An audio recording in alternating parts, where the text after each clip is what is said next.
चलो भाई और आगे चलते हैं। Now let us have a look at the dynamics of circular motion.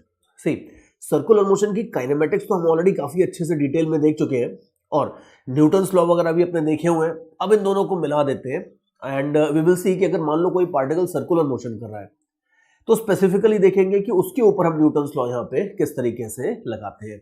C, as you might have guessed कि इसमें न्यूटन्स लॉ तो ऑब्वियसली वही लगने वाले हैं जो हमने पहले देखे हैं, सर्कुलर मोशन भी वही लगने वाला है जो हम ऑलरेडी देख चुके हैं, दोनों को बस कंबाइन करने वाले हैं। सो डोंट रियली एक्सपेक्ट कि यहाँ पे कोई नया लॉ आएगा। गुड न्यूज इज कि कोई नया लॉ नहीं आएगा, कोई बहुत बड़ा नया रूल नहीं आएगा। ज्यादातर ये वाला जो सेक्शन है ज्यादातर it will be like problem practice you can से, लेकिन कुछ बेसिक आइडियाज होते हैं, कुछ फंडामेंटल, आई विल नॉट से कि नए थ्योरी होती है, लेकिन कुछ छोटे मोटे रूल्स टाइप के होते हैं जो थोड़े से आप यहाँ पे सीख लोगे तो आपको न्यूटन्स लॉ को सर्कुलर मोशन में लगाने में आसानी होगी। तो सबसे पहले उसी चीज से स्टार्ट करते हैं। देखो सबसे पहले देखो, यू नो वेरी वेल कि हम जनरली सेक्शन को फोर्सेस में ब्रेकअप कर लेते हैं। तो सबसे पहले मैं आपको सर्कुलर मोशन के वो वाले प्रॉब्लम्स करवाऊंगा जिसमें टेंशन फोर्स का यूज होता है, और इसी चीज के थ्रू हम अपने कुछ आइडियाज बिल्ड करेंगे। और जो आइडियाज हम बिल्ड करेंगे वो टेंशन ही नहीं, वो फ्रिक्शन, नॉर्मल रिएक्शन, स्प्रिंग, ये वो जितने भी आपके सर्कुलर मोशन से रिलेटेड प्रॉब्लम्स होंगे उन सब में ये सेम आइडियाज आपके यूज होने वाले हैं। So let us have a look at this. सबसे पहले तो जो मैं आइडियाज बिल्ड करने की बात कर रहा था, सबसे पहले मैं उसकी बात करता हूँ। देखो let me start with a very simple problem first. Now it might look like a solved example but it's not exactly a solved example, theory की तरह आप ट्रीट करो इसको। देखो मान लो सपोज मेरे पास एक पार्टिकल है, इसका मास m है and let us say for the sake of simplicity that there is no gravity, absolutely कोई ग्रेविटी वगैरह नहीं है। एक पार्टिकल है, इसको एक थ्रेड के अंदर बांध लेते हैं। थ्रेड को यहाँ पे मैंने फिक्स कर दिया है, पॉइंट O के ऊपर थ्रेड फिक्स्ड है, पार्टिकल बांधा है इसके दूसरे एंड के ऊपर और इस पार्टिकल को मैं कुछ वेलोसिटी दे देता हूँ। तो यू नो वेरी वेल कि ये पार्टिकल अपना बढ़िया आराम से सर्कुलर मोशन करेगा। You also know from experience कि थ्रेड इसको खींच के रखेगा, थ्रेड के अंदर कुछ टेंशन आ जाएगा, बिकॉज अगर थ्रेड इसको खींच के नहीं रखता, थ्रेड को काट देते और फिर अगर इसको वेलोसिटी देते तो इसको सर्कुलर मोशन की करने की कोई जरूरत नहीं थी, it will simply keep on moving along this green line. तो देयरफॉर सर्कुलर मोशन अगर करवाना है तो उसके लिए थ्रेड वेट के कुछ फोर्स की रिक्वायरमेंट होगी। तो यू कैन इजीली सी कि थ्रेड के अंदर कुछ टेंशन होगा, इस टेंशन की वजह से ये पार्टिकल अल्टीमेटली सर्कुलर मोशन करेगा। अब मान लो अगर आपको इसके ऊपर न्यूटन्स लॉ लगाना है सपोज, तो याद करो सर्कुलर मोशन काइनेमेटिक्स में हमने देखा था कि अगर कोई पार्टिकल सर्कुलर मोशन करता है, प्रॉपर सर्कुलर मोशन मतलब जिसके अंदर रेडियस फिक्स्ड रहता है, उस तरह से अगर प्रॉपर ये सर्कुलर मोशन करता है तो हमने देखा था कि इसके एक्सेलरेशन को हम दो कंपोनेंट्स पे रिजॉल्व कर सकते हैं। एक कंपोनेंट ये होता है जिसको हम सेंट्रीपिटल एक्सेलरेशन बोलते हैं, एक और कंपोनेंट होता है इस तरीके से जिसको हम टेंजेंशियल एक्सेलरेशन बोलते हैं। और अगर सिंपल सी कोई प्रॉब्लम है जैसे ये वाली सिचुएशन है, इसमें अगर कोई ग्रेविटी वगैरह नहीं है, कोई फ्रिक्शन, एयर रेजिस्टेंस, इस तरह की कोई चीज नहीं है, तो यू नो वेरी वेल कि ये स्पीड कांस्टेंट रहेगी, ये पार्टिकल एक सिंपल स्पीड v से लगातार गोल गोल घूमता रहेगा, यूनिफॉर्म सर्कुलर मोशन होगा। अब अगर यूनिफॉर्म सर्कुलर मोशन होगा तो इसका मतलब है कि कोई टेंजेंशियल एक्सेलरेशन वगैरह तो होगा नहीं, इसका एक्सेलरेशन खाली होगा सेंट्रीपिटल। और न्यूटन ने हमें यह बताया था कि कोई भी एक्सेलरेशन फ्री में नहीं आता है, हर एक्सेलरेशन के पीछे कुछ ना कुछ फोर्स होता है और वो जो फोर्स होता है उसको हम यहाँ पे टेंशन फोर्स बोलेंगे। यू कैन सी कि अगर इस पार्टिकल का, let me use a different colour for that, इस पार्टिकल का एक्सेलरेशन इस डायरेक्शन में, तो इस एक्सेलरेशन को बनाने वाला कोई ना कोई फोर्स जरूर होगा और वो जो फोर्स होगा उसी फोर्स को हम टेंशन फोर्स बोल रहे हैं यहाँ पे। तो force, let me write it properly, F equal to ma लगाने वाले हम पार्टिकल पे। फोर्स है इसके ऊपर टेंशन, मास है m और एक्सेलरेशन है सेंट्रीपिटल एक्सेलरेशन जिसको हम बोलते हैं v²/r। तो आप बड़े आराम से बोल सकते हो कि पार्टिकल के ऊपर जो टेंशन का फोर्स लगेगा, ये टेंशन का फोर्स सिंपली mv²/r होगा। Finished, very easy. तो ये ध्यान रखना कि सर्कुलर मोशन डायनेमिक्स के क्वेश्चंस बड़े स्ट्रेट फॉरवर्ड होते हैं, बड़ी सिंपल सी बात होती है कि जो भी पार्टिकल है उसके एक्सेलरेशन को आप दो कंपोनेंट्स पे रिजॉल्व कर लो, AC और AT। इनफैक्ट हमें रिजॉल्व करने की भी जरूरत नहीं होती, हमें पता है कि एक्सेलरेशन को हम ऑलरेडी रिजॉल्व करके याद करते हैं कि AC होता है v²/r और AT होता है dv/dt। तो एक्सेलरेशन के दो कंपोनेंट्स आप लेके चलो, AC और AT। इसके ऊपर जितने भी फोर्सेस लग रहे हैं पार्टिकल के ऊपर, अब जैसे ये तो पहली प्रॉब्लम थी, इसमें खाली एक फोर्स था, लेकिन जनरल थ्योरी ये है कि इसके ऊपर जितने भी फोर्सेस लग रहे हैं इन सारे के सारे फोर्सेस को भी रेडियस के पैरेलल और रेडियस के परपेंडिकुलर रिजॉल्व कर लो। ये इंपॉर्टेंट स्टेप है, बिकॉज हम जनरली क्या करते हैं कि ज्यादातर केसेस में हम फोर्सेस को आज तक क्या करते थे कि पेपर के रिलेटिव हॉरिजॉन्टल और वर्टिकल डायरेक्शन में रिजॉल्व करते थे, और पेपर के रिलेटिव हॉरिजॉन्टल और वर्टिकल डायरेक्शंस को हम जनरली एक्स और वाई एक्सिस बोलते थे। हम ज्यादातर क्वेश्चंस में ये करते थे, लेकिन सर्कुलर मोशन में इस तरीके से फोर्सेस को रिजॉल्व करने की कोई जरूरत नहीं है। बड़ा सिंपल सा रूल रहता है that in most of the questions involving circular motion better ये रहता है कि आप फोर्सेस को रेडियस के पैरेलल और टेंजेंट के अलॉन्ग या रेडियस के परपेंडिकुलर रिजॉल्व करो। रेडियस के अलॉन्ग वाला जो नेट फोर्स होगा वो AC के लिए रिस्पॉन्सिबल होगा, मतलब उसको M इंटू AC से इक्वेट करना है। और अगर मान लो सपोज टेंजेंट के अलॉन्ग कोई फोर्स होता तो उस फोर्स को हमें M इंटू AT के लिए से इक्वेट करना। इन other words that force will be responsible for creating tangential acceleration. ये बात होती है, ये फर्स्ट थंब रूल है जो आप सर्कुलर मोशन में याद रखोगे तो आपको फायदा होगा।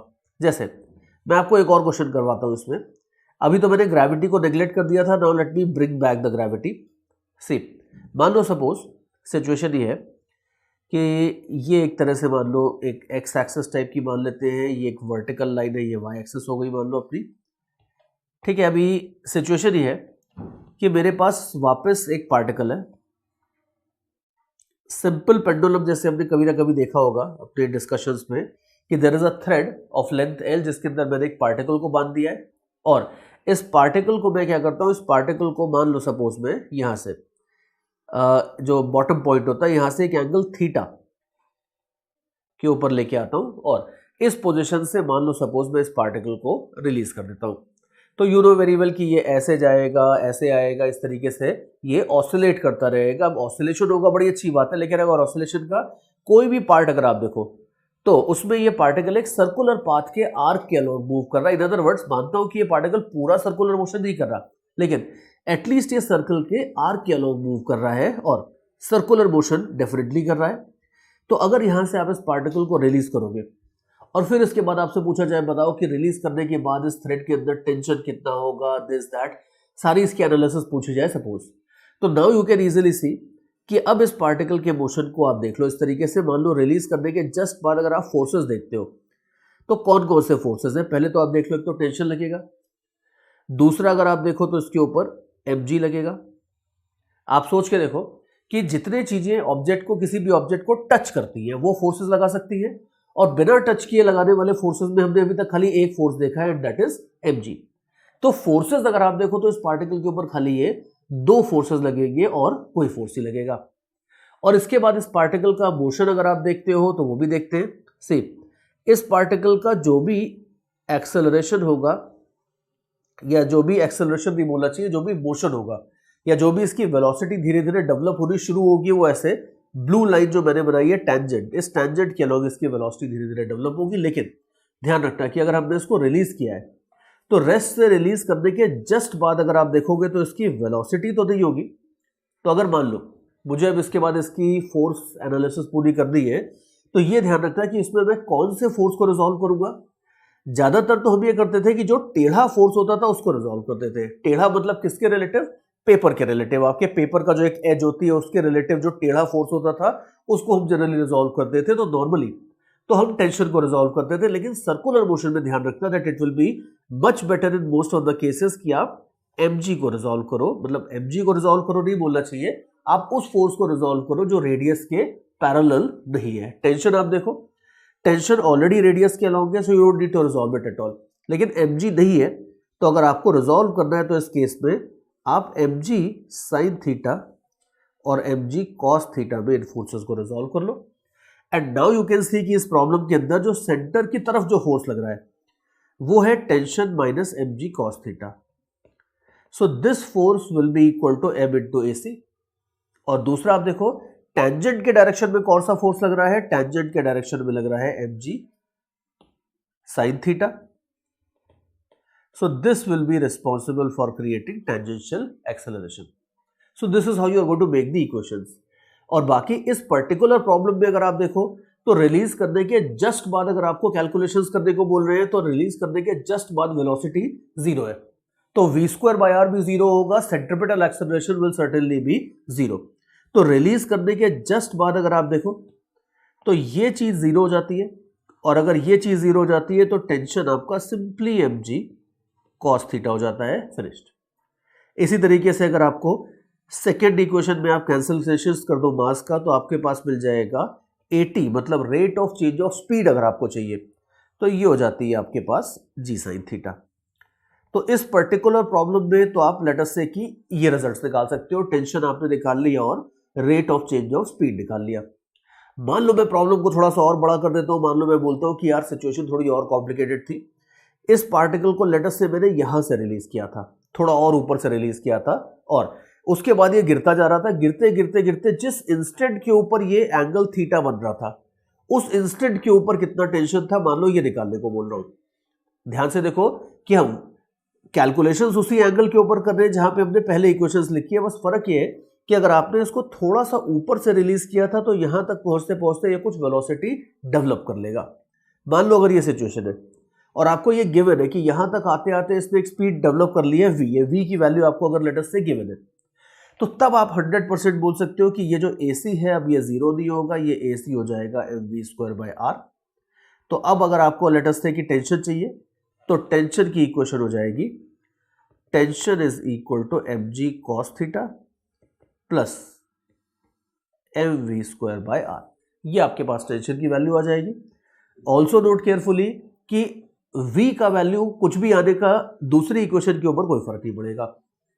अगर आपने ऊपर से भी रिलीज किया था तो भी इस इंस्टेंट तक आते आते AC डेवलप हो जाएगा, लेकिन AT के वैल्यू के ऊपर कोई फर्क नहीं पड़ेगा। इस प्रॉब्लम में भी, इस मॉडिफिकेशन के बाद भी AT आपका यही रहेगा, rate of change of speed आपका इस इंस्टेंट के ऊपर g sin थीटा ही रहेगा। ये बात है।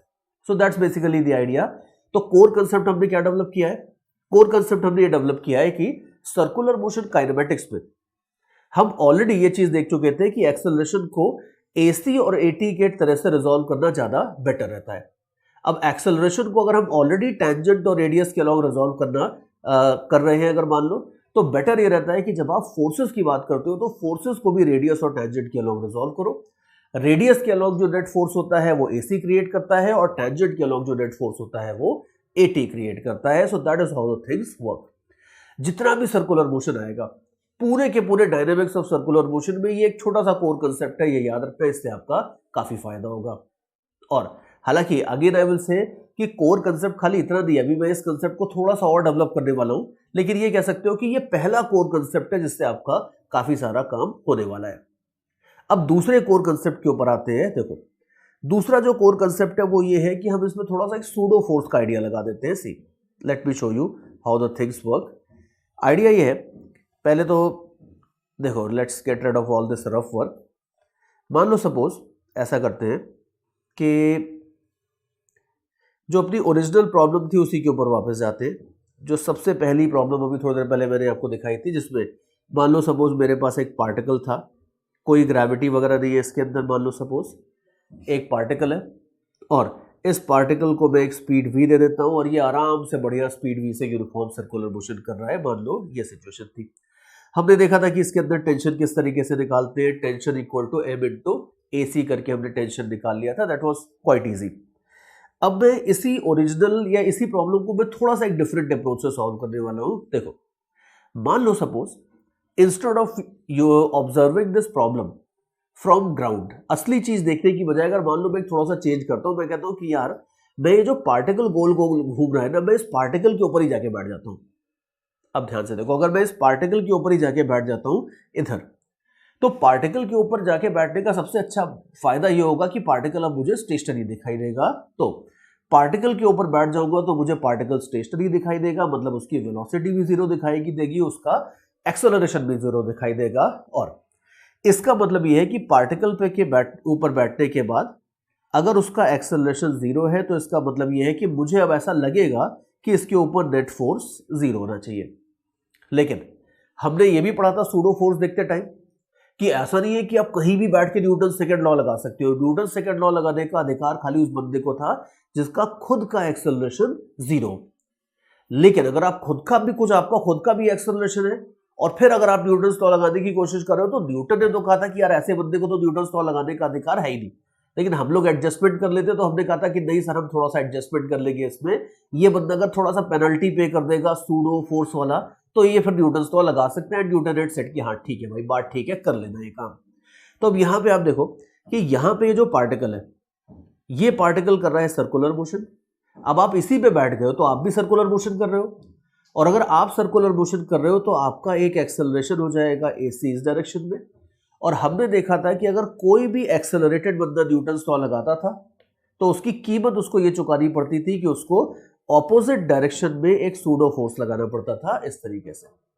ये लगाने के बाद, ये पेनल्टी देने के बाद उसको पूरा अधिकार मिल जाता था कि भाई तू 100% न्यूटन्स लॉ लगा, कोई नहीं रोकने वाला है तुझे। तो यहां पे भी आप देखो, ये जो ब्लू पार्टिकल है, अगर हम इसी के ऊपर बैठे हैं तो हमारा सेंटर के डायरेक्शन में एक एक्सेलरेशन है AC, तो हमें कीमत क्या चुकानी पड़ेगी, हमें इस पार्टिकल के ऊपर न्यूटन्स लॉ लगाने के लिए कीमत ये चुकानी पड़ेगी कि हमें M × AC ये फोर्स लगाना पड़ेगा इस पार्टिकल के ऊपर ऑपोजिट डायरेक्शन में। ये फोर्स अगर हमने लगा दिया तो ये फोर्स लगाने के बाद हमें न्यूटन्स लॉ लगाने का अधिकार मिल जाएगा। तो अब आप देखो, एक तरीके से हम सर्कुलर मोशन करते हुए पार्टिकल के ऊपर ही बैठे हैं, उसके रेफरेंस फ्रेम में बैठे हैं। उसके रेफरेंस फ्रेम में एक रियल फोर्स तो रहेगा T और एक सूडो फोर्स रहेगा ये।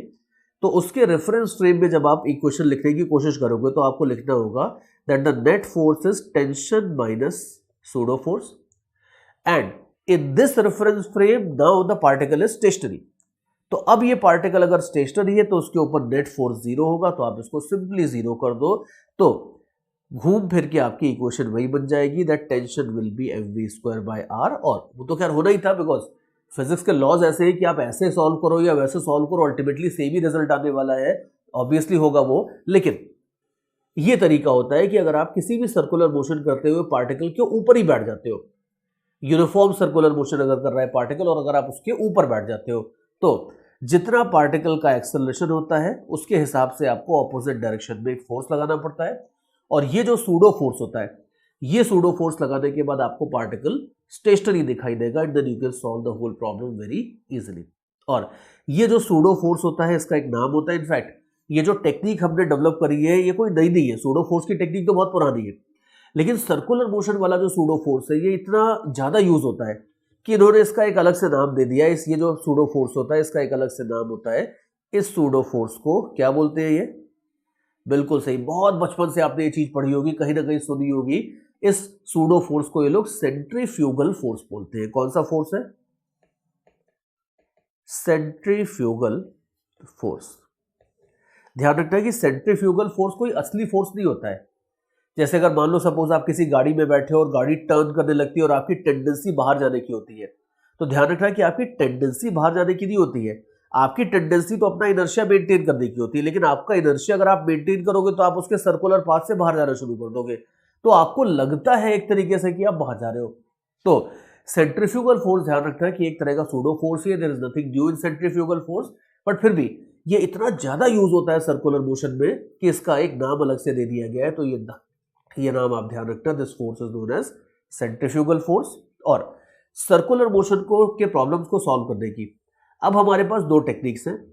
एक टेक्निक है आपकी रियल फोर्स टेक्निक, जो हमने सबसे पहले देखी थी कि आप कोई सेंट्रीफ्यूगल फोर्स वगैरह की बात मत करो, पार्टिकल को के मोशन को आप सिंपली ग्राउंड के ऊपर खड़े होकर देखो, तो आपको दिखेगा कि यह पार्टिकल का एक असली एक्सेलरेशन है AC, और इसके ऊपर एक असली फोर्स है टेंशन, एंड असली force is equal to mass into असली एक्सेलरेशन कर दोगे तो काम हो जाएगा। ये होती है आपकी रियल फोर्स वाली टेक्निक। और दूसरी ऑप्शन है कि आप उस पार्टिकल के ऊपर ही बैठ जाओ जाके, तो वो पार्टिकल आपको स्टेशनरी दिखाई देगा, और अगर पार्टिकल आपको स्टेशनरी दिखाई देगा तो उसके कीमत चुकानी पड़ेगी आपको सूडो फोर्स के रूप में। तो ये सूडो फोर्स लो और बाकी जितने रियल फोर्सेस लग रहे हैं वो रखो, देखो, और इन सबको मिला जुला के पार्टिकल को के ऊपर नेट फोर्स 0 कर दोगे तो उससे भी आपका काम 100% हो जाएगा। ये बात है। तो ये दो टेक्निक्स हैं, इन्हीं को मैंने अभी तो खाली बहुत क्रूड तरीके से इनको इंट्रोड्यूस किया है, लेकिन आगे चल के जैसे जैसे मैं एग्जांपल्स लेता जाऊंगा, एग्जांपल्स के थ्रू मैं इन टेक्निक्स को और ज्यादा बेटर करता जाऊंगा और ज्यादा इनके डीप में जाएंगे और देखेंगे कि इन टेक्निक्स को यूज करके ही आपकी अल्टीमेटली सर्कुलर मोशन की सारी प्रॉब्लम्स सॉल्व होने वाली है। चलो जैसे और देखते हैं। Now let me take you to a very simple but interesting problem. इसको ये लोग कोनिकल पेंडुलम का प्रॉब्लम बोलते हैं। और conical pendulum is very simple. What they do is this कि एक थ्रेड लेते हैं, उसमें एक पार्टिकल अटैच करते हैं, पार्टिकल अटैच करने के बाद उसको ऐसे हाथ को अगर आप ऐसे ऐसे थोड़ा सा गोल गोल घुमाना शुरू करो तो यू कैन सी कि ये पार्टिकल ऐसे ऐसे घूमना शुरू कर देगा। ये जो चीज़ है नोट केयरफुली कि ये सिंपल पेंडुलम नहीं है। सिंपल पेंडुलम तो एक प्लेन के अंदर ही आगे पीछे होता है।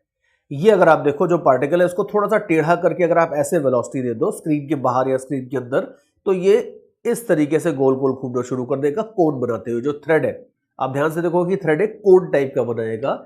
ये जो मोशन होता है इस तरह के मोशन को ये लोग कोनिकल पेंडुलम बोलते हैं। और हम जरा कोनिकल पेंडुलम की भी थोड़ी बहुत एनालिसिस करके देखते हैं। देखो सबसे पहले तो let us make a conical pendulum. से यू कैन सी कि किसी भी एक इंस्टेंट के ऊपर थ्रेड इस तरीके से रहेगा। ये पार्टिकल जिस पाथ को फॉलो करेगा ये पाथ आपका कुछ इस तरीके से होगा और so on and so fourth. तो ये कोनिकल पेंडुलम हमने ड्रॉ कर लिया और मान लेते हैं सपोज कि किसी एक इंस्टेंट के ऊपर पार्टिकल है मान लो इस तरीके से इस पोजीशन पे पार्टिकल का मास m है और ये ऐसे सर्कुलर मोशन टाइप का कर रहा है।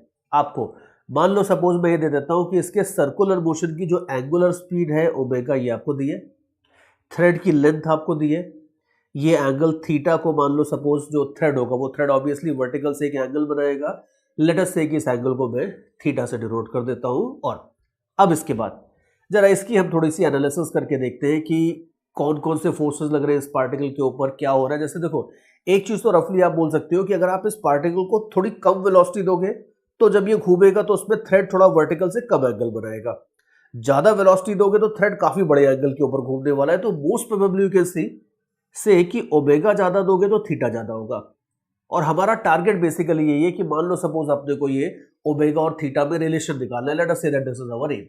तो देखो क्या करेंगे इसका, सबसे पहले तो एफबीडी बनाते हैं।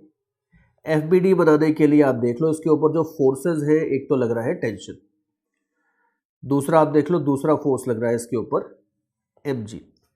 अब अगर मान लो सपोज आप रियल फोर्सेस की बात करते हो, कोई सूडो उड़ो फोर्स की बात नहीं करते हो, तो रियल फोर्सेस के ऊपर खाली ये दो लग रहे हैं टेंशन और mg, there is nothing else.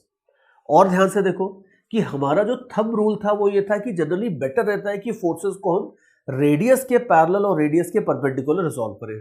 अब यहाँ पे आप देखो कि जो सर्कुलर मोशन हो रहा है उसका सेंटर ये वाला है, जो ब्लू डॉट मैंने लगाया है ये सेंटर है। ध्यान से देखो ये सेंटर नहीं है सर्कुलर मोशन का, ये सेंटर तो तब होता जब ये पार्टिकल ऐसे सिंपल पेंडुलम टाइप का ऐसे मोशन करता तब ये वाला सेंटर होता ऊपर वाला। तो ऊपर वाला तो बस खाली एक फिक्स पॉइंट है, दैट्स इट। जो सर्कुलर मोशन हो रहा है उसका सेंटर तो आपका ये ब्लू वाला है। तो आपको जो फोर्सेस को रिजॉल्व करना है वो बेटर रहेगा कि आप अपने ब्लू वाला जो सेंटर है उसके करस्पॉन्डिंग जो रेडियस है उसके हिसाब से आप फोर्सेस को रिजॉल्व करो। तो therefore it will be better कि आप फोर्सेस को ऐसे रिजॉल्व कर लो। टी को आप रिजॉल्व कर लो टी कॉस थीटा और टी साइन थीटा में, और mg को रिजॉल्व करने की जरूरत नहीं है बिकॉज आप देख लो कि mg ऑलरेडी रेडियस के परपेंडिकुलर है। अब ये देख लो कि बड़ी सिंपल सी बट इंपॉर्टेंट बात है। कई बार बच्चे शुरू में थोड़ा सा कंफ्यूज भी होते हैं कि सर एक बात बोलिए ना आप, क्या कि बार बार बात ही चेंज कर देते हैं। अपनी जो पिछली प्रॉब्लम थी सिंपल पेंडुलम वाली उसमें तो आपने कहा था कि ये टेंशन जो है इसको रिजॉल्व नहीं करना है, अब की बार हम mg को रिजॉल्व करेंगे। और अब की बार आप उल्टा काम करो, इस वाली प्रॉब्लम में आप बोलो कि हम टेंशन को रिजॉल्व करेंगे। ध्यान से देखो मैं कोई भी दो अलग अलग बात नहीं बोल रहा हूं, मैं हर जगह एक ही बात बोल रहा हूं कि जो भी फोर्सेस हैं उन सारे फोर्सेस को रेडियस के पैरेलल और परपेंडिकुलर रिजॉल्व करो। बिकॉज रेडियस के अलॉन्ग जो नेट फोर्स होगा वो आपको सेंट्रीपिटल एक्सेलरेशन देगा, और जो रेडियस के परपेंडिकुलर फोर्स है वो अगर टेंजेंट के अलॉन्ग होगा तो वो टेंजेंशियल एक्सेलरेशन देगा। लेकिन इस पर्टिकुलर प्रॉब्लम में आप देख लो, इस पर्टिकुलर प्रॉब्लम में तो जो ये ब्लू वाले ये जो आपके ये वाले फोर्सेस है mg और t cos थीटा, ये दोनों सिंपली बैलेंस हो जाएंगे। ये टेंजेंट के अलॉन्ग भी नहीं है, ये वर्टिकल प्लेन में है। अगर पार्टिकल प्रॉपर कोनिकल मोशन कर रहा है तो ये नीचे तो आ नहीं रहा है, और अगर नीचे नहीं आ रहा है वर्टिकल डायरेक्शन में ये कोई मोशन ही नहीं शो कर रहा, तो इसका मतलब है कि वर्टिकल डायरेक्शन में velocity acceleration everything is simply zero. तो वर्टिकल डायरेक्शन में अगर आप देखो तो mg और t cos theta balance out कर जाएंगे, call this equation as equation 1। और हॉरिजॉन्टल डायरेक्शन में आप देख लो, हॉरिजॉन्टल डायरेक्शन में है आपके पास t sin theta and there is no other force. तो ध्यान से देखो t sin थीटा को कोई बैलेंस नहीं करेगा। हॉरिजॉन्टल डायरेक्शन में मैं F equal to m into AC लगाने वाला हूं। F है आपका ये t sin थीटा और AC हो जाएगा आपका v स्क्वायर बाय r।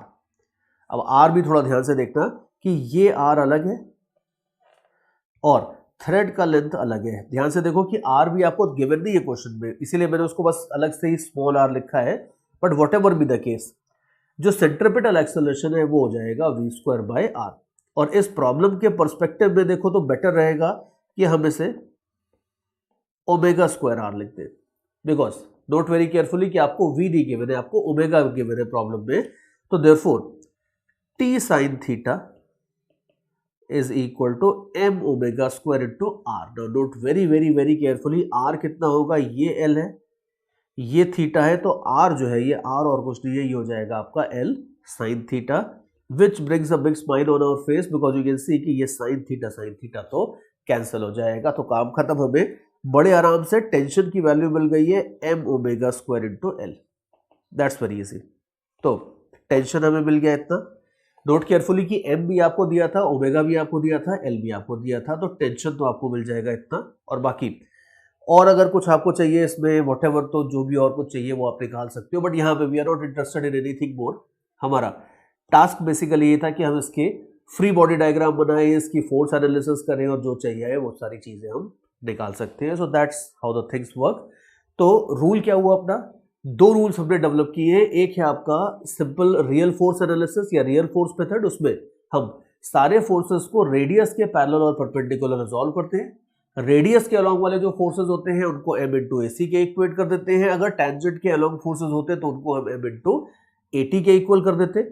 और अगर कुछ फोर्सेस इस तरीके के, आप देखो यहाँ पे ये वाला जो फोर्स है ये तो सर्कुलर मोशन के प्लेन के ही परपेंडिकुलर है, इस डायरेक्शन में तो कोई मोशन ही नहीं हो रहा है, इस डायरेक्शन में तो ना रेडियस है ना टेंजेंट है, ये दोनों के परपेंडिकुलर है।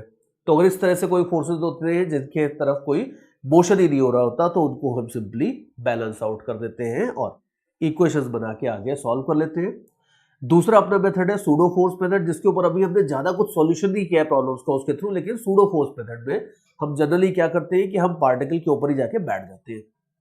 तो पार्टिकल का जितना एसी होता है उसके करस्पॉन्डिंग उल्टे डायरेक्शन में एक सूडो फोर्स लग जाता है, जिसको हम सेंट्रीफ्यूगल फोर्स बोलते हैं। फिर उसके अकॉर्डिंगली हम प्रॉब्लम पार्टिकल के ऊपर नेट फोर्स बैलेंस करके हम प्रॉब्लम आगे सॉल्व करते हैं। एक छोटी सी चीज और है जो यहाँ पे ध्यान रखना, जैसे एक टर्म और आता है फिजिक्स की बुक्स में कहीं कहीं, इसकी कोई जरूरत नहीं होती है लेकिन ये बुक्स में लिखा रहता है तो आपको पता होना चाहिए कि इसका मीनिंग क्या होता है। कई बुक्स में आपको एक टर्म लिखा हुआ मिलेगा सेंट्रीपेटल फोर्स, ये वर्ड लिखा हुआ मिल जाएगा आपको, सेंट्रीपेटल फोर्स वर्ड लिखा हुआ मिल जाएगा। इसकी कोई जरूरत नहीं है, इस वर्ड को अगर आप दुनिया की सारी बुक से हटा भी दोगे तो ऑनेस्टली स्पीकिंग कोई फर्क नहीं पड़ेगा फिजिक्स की थ्योरी में, लेकिन बुक्स में लिखा हुआ रहता है तो आपको पता होना चाहिए कि इसका मीनिंग क्या है। सेंट्रीपेटल फोर्स का मतलब सिंपली होता है सेंट्रीपेटल एक्सेलरेशन को बनाने वाला फोर्स, मतलब कि एक तरह से इस प्रॉब्लम में अगर आप देखोगे तो ये वाला फोर्स। सी हमारा रूल क्या था कि अगर आप रियल फोर्स अप्रोच यूज करते हो तो रियल फोर्स अप्रोच में सेंटर की तरफ लगने वाले नेट फोर्स को हम m इंटू ए सी से इक्वेट करते हैं, या सेंटर की तरफ लगने वाले नेट रियल फोर्स को हम m इंटू ए सी से इक्वेट करते हैं। सेंटर के डायरेक्शन में लगने वाला जो नेट रियल फोर्स होता है उसी को ये लोग प्यार से सेंट्रीपिटल फोर्स बोलते हैं और कुछ नहीं। जैसे इस प्रॉब्लम में अगर आप देखोगे तो ये टी था, इस प्रॉब्लम में T sine theta was the real force acting towards centre, तो उसको हम सेंट्रीपिटल फोर्स बोलेंगे। मान लो 10-12 फोर्सेस हैं तो इन सबको आप रिजॉल्व करो, 10-12 अगर रियल फोर्सेस हो तो सबको रिजॉल्व करो, और इन सबके जितने सेंटर के डायरेक्शन में कंपोनेंट्स होंगे उन सबका जो वेक्टर सम होगा उसको हम मिला जुला के बोलेंगे सेंट्रीपिटल फोर्स। तो ध्यान रखना, इट्स वेरी सिंपल। किसी भी सर्कुलर मोशन डायनेमिक्स की प्रॉब्लम में सेंटर के डायरेक्शन में लगने वाले नेट रियल फोर्स को हम सेंट्रीपेटल फोर्स बोलते हैं, और सेंट्रीपेटल फोर्स का काम होता है कि वो सेंट्रीपेटल एक्सेलरेशन को प्रोड्यूस करता है। तो ध्यान से देखो कि centripetal acceleration, centripetal force, centrifugal acceleration, sorry centrifugal force एक बिल्कुल अलग चीज होती है, ये एक तरह का सूडो फोर्स होता है। लेकिन फाइनली अब इसमें इस स्टेज के ऊपर बच्चे कभी ना कभी पूछ ही लेते हैं एक चीज कि सर अगर ऐसी बात है तो सेंट्रीफ्यूगल फोर्स जो है क्या वो सेंट्रीफ्यूगल एक्सेलरेशन को प्रोड्यूस करता है? The answer is no, there is nothing like centrifugal acceleration. Centrifugal force होता है जो कि एक सूडो फोर्स होता है, और वो बस खाली सेंट्रीपिटल फोर्सेस, जो टोटल सेंट्रीपिटल फोर्स होता है, शायद आप कह सकते हो कि उसको बैलेंस आउट कर लेगा, समथिंग लाइक दैट। लेकिन एज सच सेंट्रीफ्यूगल एक्सेलरेशन नाम का कोई टर्म फिजिक्स की बुक्स में नहीं होता है। So these are some basic things that you need to understand and remember. और इन्हीं आइडियाज को अब मैं बहुत सारे एग्जाम्पल्स के थ्रू आगे लेके जाने वाला हूं, बिकॉज इन्हीं आइडियाज के ऊपर सारी की सारी सर्कुलर मोशन डायनेमिक्स की प्रॉब्लम्स बेस्ड रहेगी। तो इन्हीं आइडियाज को लेके अभी अपन आगे बढ़ते हैं। आगे मैं जितने आपको अलग अलग रियल लाइफ केसेस लेके दिखाने वाला हूँ, बहुत सारे मैं रियल लाइफ से एग्जांपल्स उठाऊंगा, आपको बहुत सारी चीजें अभी और समझाने वाला हूँ। लेकिन ध्यान रखना कि आगे जो भी अपन चीजें देखने वाले हैं, ये सारी की सारी चीजों के अंदर हम इसी थ्योरी को यूज करेंगे। इन सारे एग्जांपल्स का टारगेट यही है कि इसी थ्योरी को आप अच्छे से और दिल में उतारते जाओ। तो आगे बढ़ते हैं, let us have a look at some interesting examples. See one very nice example of dynamics of circular motion is the case of death well. अब ये फैसिलिटी तो आजकल के बच्चों को नहीं मिलती, but I remember when I was small, हमारे टाइम में मेलों में ये चीज होती थी। अब शायद मेरे ख्याल से it's considered to be too dangerous, तो उसको शायद हटा दिया गया होगा। आइडिया ये होता था, I still remember I saw this once. फंडा ये होता था बेसिकली कि जो बंदे होते थे आपके, कस्टमर्स जो होते थे बेसिकली आपके, उन they were asked to enter a room. एक बड़ा सा सिलेंड्रिकल सा रूम होता था, उसमें we were suppose to enter, और एंटर करने के बाद अपने को बोलते थे कि यार सब लोग दीवार से सट के खड़े हो जाओ, so just put your back to the wall and stand. उसके बाद वो रूम घूमना शुरू होता था, और घूमते घूमते घूमते एक अच्छी स्पीड पकड़ लेता था। स्पीड पकड़ने के बाद फिर खतरनाक काम होता था। स्पीड पकड़ने के बाद slowly they will have some mechanism, जिससे वो नीचे की जो फ्लोर होती थी, वो आपके पैर के नीचे की फ्लोर धीरे से स्लाइड करके हटा देते थे। पूरे सर्कुलर रूम की फ्लोर हटा देते थे। एंड फ्लोर हटाने के बाद दिखता था कि नीचे से गहरा गड्ढा है, और कभी कभी उसमें in order to make things a little more interesting, गड्ढे के अंदर ऐसे पॉइंटी चीजें लगा देते थे। दिल sometimes I have heard, I have never seen one, लेकिन एक जगह मैंने भी सुना था कि गड्ढे के अंदर थोड़ी गहराई में पानी भरा रहता था, काफी लाइक 20-25 फीट की गहराई में पानी भरते थे, उसमें एक दो मगरमच्छ भी रहते थे। And so always they put some scary thing at the bottom. और पॉइंट ये रहता था कि गड्ढे के आपके पैर के नीचे की दीवार खिसक चुकी है, और you are not standing on anything at all, now you are just stuck to the wall by some weird force, और आपके पैर के नीचे कोई जमीन नहीं, और आपको बिल्कुल बढ़िया गहरा गड्ढा अपने नीचे दिख रहा है। लेकिन ऑब्वियसली शो की इंपॉर्टेंस ये होती थी, शो चलता इसी वजह से था कि जितने बंदे दीवार के साथ खड़े रहते थे उनमें से कोई गिरता नहीं था, और उसके बाद थोड़ी देर तक they will just square you like that, और उसके बाद धीरे धीरे वो दीवार वापस आती थी।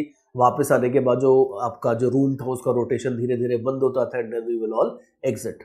Now you can easily see, मैं इसकी अगर फिगर बना के आपको दिखाऊं तो सिचुएशन रहेगी इस तरीके से कि एक सिलेंड्रिकल रूम है, मान लो बड़ा सा इस तरह से, और इसके बाद एक बंदे को मान लो अपन ने खड़ा कर दिया है ऐसे, इस तरीके से, this person is standing here, और ये रूम मान लो रोटेट कर रहा है विद एंगुलर स्पीड ओमेगा। अब इसमें ऐसा कौन सा फोर्स था, ऐसा कौन सा मैकेनिज्म था जो हमें नीचे गिरने से रोकता था, उसको हम डिस्कस करने वाले हैं। Because see obviously if you are standing on a floor, तो ऑब्वियसली आपके mg को ग्राउंड का नॉर्मल रिएक्शन रोक देगा, लेकिन अगर आप ग्राउंड को हटा दोगे तो obviously you will have a tendency to fall. तो ऐसा क्या था जो हमें नीचे गिरने से रोकता था? देखो फंडा ये था कि अगर मान लो सपोज रूम गोल गोल घूम रहा है, तो अगर जरा हम सेंट्रीफ्यूगल फोर्स की बात करते हैं, अगर मान लो हम भी रूम के साथ साथ घूमने लगते हैं, तो वी विल सी कि रूम के अंदर खड़े हुए हर बंदे के ऊपर एक सेंट्रीफ्यूगल फोर्स लगेगा बाहर के डायरेक्शन में, m omega square r, where omega is the angular speed of the room. और ये जो फोर्स होगा, ये फोर्स आपको रूम की दीवार के साथ के अगेंस्ट पुश करेगा। तो इसको काउंटरैक्ट करने के लिए रूम की दीवार आपके ऊपर एक बड़ा सा नॉर्मल रिएक्शन लगाएगी। और अब इसके बाद देखो कि जहां नॉर्मल रिएक्शन होता है वहां पे फ्रिक्शन के आने की टेंडेंसी होती है, फ्रिक्शन के आने की पॉसिबिलिटी बन जाती है। तो रूम की दीवार अगर आपके ऊपर नॉर्मल रिएक्शन लगाएगी, तो अगर मैं नीचे की फ्लोर हटा भी देता हूं, ये नीचे की फ्लोर अगर हटा भी देता हूं सपोज, तो अब इसके बाद आपका mg आपको नीचे पुल करने की कोशिश करेगा। आपकी टेंडेंसी होगी कि आप रूम की दीवार के अगेंस्ट स्लाइड करते हुए नीचे गिर जाओ, लेकिन फ्रिक्शन को ये बात बिल्कुल पसंद नहीं आएगी। फ्रिक्शन कहेगा कि यार नॉर्मल रिएक्शन है, तो फिर मेरे पास भी पूरा लाइसेंस है, I can save this person. तो friction will ultimately save you, और यहां से लगेगा फ्रिक्शनल फोर्स। फ्रिक्शनल फोर्स अपने को पता है कि मैक्सिमम वैल्यू उसकी होती है म्यू इनटू नॉर्मल रिएक्शन, और ये फ्रिक्शनल फोर्स अगर mg को बैलेंस कर लेता है तो आपके नीचे गिरने की कोई टेंडेंसी नहीं रहती, मतलब नीचे गिरने का कोई भी गड़बड़ नहीं होगा, ये बात है। तो ये चीज है जिस मैकेनिज्म से यू कैन सी कि लोगों को नीचे गिरने से रोक दिया जाता था। Although it was pretty scary, लेकिन उनके सारे के सारे कैलकुलेशन पक्के होते हैं। वो रूम को जितना रिक्वायरमेंट होता है उससे काफी ज्यादा एंगुलर स्पीड से घुमाते हैं, ताकि अगर मान लो सपोज लेट अस से देयर इज समबडी, जो मान लो सपोज लेट से कि आपने किसी सिल्क टाइप के कपड़े की अगर शर्ट पहनी है, तो उसकी फ्रिक्शन कोएफिशिएंट कम होगा, तो आपकी टेंडेंसी ज्यादा होगी नीचे गिरने की, तो देयर विल बी पीपल, अलग अलग टाइप के बंदे उस रूम के अंदर आएंगे। तो उनके कैलकुलेशंस बड़े पक्के होते थे इस तरीके से कि कोई भी बंदा कुछ भी सिचुएशन हो जाए नीचे गिरना नहीं चाहिए, और वो बात अलग है कि हो सकता है कि नीचे उन्होंने कुछ नेट वेट भी लगा रखा हो, whatever, but this was basically the case. और अब अगर मान लो इसमें आप कैलकुलेशंस करके देखते हो, मान लो अगर आप क्रिटिकल केस का कैलकुलेशन करते हो that what is the minimum value of omega needed so that nobody falls in, तो उसके कैलकुलेशंस आप आराम से कर सकते हो। See ultimately you know that the normal reaction is equal to m omega square r, that's easy. mg को friction balance करेगा, और अगर लिमिटिंग केस देख रहे हो तो यहाँ पे जो फ्रिक्शन होगा ये फ्रिक्शन आपका म्यू इंटू नॉर्मल रिएक्शन हो जाएगा, f की वैल्यू हम म्यू इंटू नॉर्मल रिएक्शन डाल देंगे, और नॉर्मल रिएक्शन हो जाएगा आपका m ओमेगा स्क्वायर r। तो इसका मतलब है कि अगर m को कैंसिल कर दो तो ओमेगा हो जाएगा g by mu r under root. तो जितना कम म्यू होगा आपके और वॉल के बीच में, उतना ज्यादा आपकी टेंडेंसी रहेगी, उतनी ज्यादा इनको ओमेगा करनी पड़ेगी in order to save you. So this basically is the thing, you can easily see कि बड़ा सिंपल सा एग्जांपल है, it's not a complicated physics question, लेकिन बड़ा बढ़िया सा practical application, and people have built a very interesting kind of show by using this particular thing. और आगे देखो, और बड़े बड़े अच्छे एग्जाम्पल्स होते हैं। सी और आगे देखो, जैसे अगर मान लो सपोज कुछ नहीं है, तो हम एक व्हील के टर्निंग की बात करते हैं। गाड़ी के ऊपर अगर आप जा रहे हो तो यू नो वेरी वेल कि गाड़ी का जो अगर 2 व्हीलर है तो उसका हैंडल घुमा के, या 4 व्हीलर है तो उसका स्टीयरिंग व्हील वगैरह घुमा के you can make sure that the car turns, the vehicle turns essentially. अब अगर इस टर्निंग की भी बात करते हो तो टर्निंग में भी हम उसमें थोड़ा बहुत अपने इस सर्कुलर मोशन के आइडियाज यूज कर सकते हैं। See let me make a path first. मान लो सपोज ये रोड है, ठीक है, थोड़ी चौड़ी रोड बना देता हूं। मान लो ये सपोज लेट अस से कि ये अपनी रोड है, और इस रोड के ऊपर मैं गाड़ी टर्न करने वाला हूं, एंड दिस इज लेट से माय व्हीकल, और ये व्हीकल के स्टीयरिंग व्हील को मैंने इस तरीके से लॉक कर रखा है सो दैट ये टर्न करने वाला है in a circle of radius r। अब आप देखो कि टर्न करने के लिए आप जरा अपने व्हीकल का फ्री बॉडी डायग्राम बना के देखो। लेट अस से कि अगर ये मान लो सपोज व्हीकल है आपका, तो व्हीकल की अगर मान लो सपोज फ्री बॉडी डायग्राम बनाओगे तो उसके ऊपर एक तो mg लग रहा है, mg को काउंटरएक्ट करने के लिए एक नॉर्मल रिएक्शन लग रहा है, and you can easily see कि व्हीकल वर्टिकल डायरेक्शन में तो कोई मोशन कर नहीं रहा है, तो mg का काम खाली ये होगा कि ये सिंपली नॉर्मल रिएक्शन का काम खाली होगा कि mg को बैलेंस करने का। नॉर्मल रिएक्शन आपके लिए और कुछ नहीं कर सकता। तो अगर आप स्टीयरिंग व्हील घुमाते हो, हैंडल घुमाते हो और उससे टर्निंग होती है, हॉरिजॉन्टल वेलोसिटी का डायरेक्शन अगर चेंज होता है, तो ये सिर्फ फ्रिक्शन है जो आपके लिए कर सकता है। बिकॉज नोट केयरफुली कि अपने व्हीकल के ऊपर सिर्फ 3 फोर्सेस लग रहे हैं, mg, नॉर्मल रिएक्शन और फ्रिक्शन। mg और नॉर्मल रिएक्शन एक दूसरे को बैलेंस कर लेंगे, तो ये सारी टर्निंग वर्निंग का काम करवाता है फ्रिक्शन। और इसीलिए अगर रोड गीली हो, टायर आपके घिसे हुए हो, फ्रिक्शन कम लगने के चांसेस अगर है, तो गाड़ी को टर्न करना कई बार थोड़ा सा रिस्की हो जाता है, बिकॉज अगर सफिशिएंट अमाउंट ऑफ फ्रिक्शन लगा दी और आपकी गाड़ी टर्न नहीं हुई properly, then it can get off the road and so on. तो यहाँ पे यू कैन इजीली सी कि mg और नॉर्मल रिएक्शन तो मैं इस फिगर के अंदर बनाऊंगा ही नहीं, बिकॉज ये दोनों एक दूसरे को कैंसिल कर चुके हैं। अगर आप टॉप व्यू देखोगे तो खाली फ्रिक्शन आपका अवेलेबल है सारी टर्निंग कराने के लिए। और अगर मान लो जैसा कि मैंने ऊपर लिखा है कि अगर अपना व्हीकल कांस्टेंट स्पीड से टर्न कर रहा है, इसकी स्पीड मान लो v है, रेडियस अगर मान लो r है, अगर अपना व्हीकल कांस्टेंट स्पीड से टर्न कर रहा है तो इसका मतलब है कि ये यूनिफॉर्म सर्कुलर मोशन कर रहा है। इन अदर वर्ड्स इसका एक्सेलरेशन जो भी होगा, जैसा भी होगा, वो सिर्फ सेंटर की तरफ होगा, और इसकी वैल्यू हो जाएगी v²/r। और हमें पता है कि ये एक्सेलरेशन को प्रोड्यूस करने की पूरी जिम्मेदारी उठाई है फ्रिक्शन ने। तो friction is a very clever force. अगर मान लो लेट अस से कि किसी पर्टिकुलर केस में एक्सेलरेशन की वैल्यू है 2 मीटर्स पर सेकेंड स्क्वायर, तो फ्रिक्शन एग्जैक्टली इतना फोर्स लगाएगा कि भाई 2 का एक्सेलरेशन आ जाए।